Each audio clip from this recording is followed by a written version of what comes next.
At dahil nga birthday ko ngayon, ay tara, pumunta tayo ng SM Valenzuela kasama ang ating jowa Wills para kumain sa Fantastic Baka. Nabalitaan niya namin na merong Ali Seafoods dito kaya dito ang napili namin. Kaya tara, samahan niyo kami.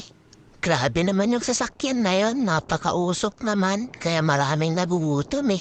Ay, wala pa ng connect. At dahil nga birthday ko na, ay sinuot ko na ang helmet na matagal ng regalo ng aking jowa Bells.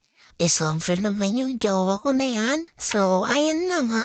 Pagkatapos ng mainit na biyahe, nakarating na kami sa parking lot. Sino ba yung naglalakad na yan? Napakapogi naman. Ay, jowa ko lang pala. Ay, sa wakas, nakapasok na din kami. Nakaranas din ng lamig kahit papano. Hinanap na nga namin yung aming kakainan, pero habang naghahanap, napadaan kami dito sa Pet Summer Fashion Event. Sobrang nakakatuwa yung mga proud for parents. Saludo po kami sa inyo.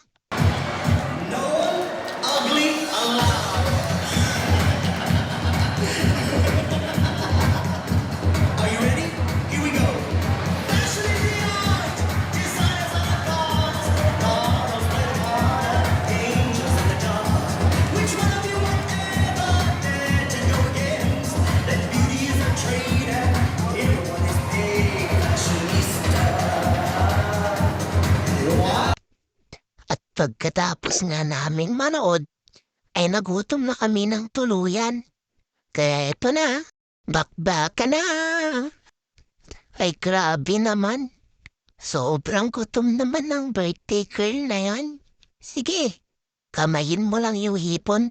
Wala namang nakakakilala sa hiyan eh. At pagkatapos naman namin kumain at tag-ikot-ikot sa mall, dumiretso naman kami sa Cavite, sa bahay ng parents ng aking jowa Bells. At para doon na nga kami kumain ng panggabihan. After namin kumain, bumalik na nga ulit kami ng Manila. At dito na nga nagtatapos ang araw ng aking birthday. Maraming salamat sa panonood. Suportahan niyo po ako. Mag-ingat po tayo sa araw-araw. Bye-bye!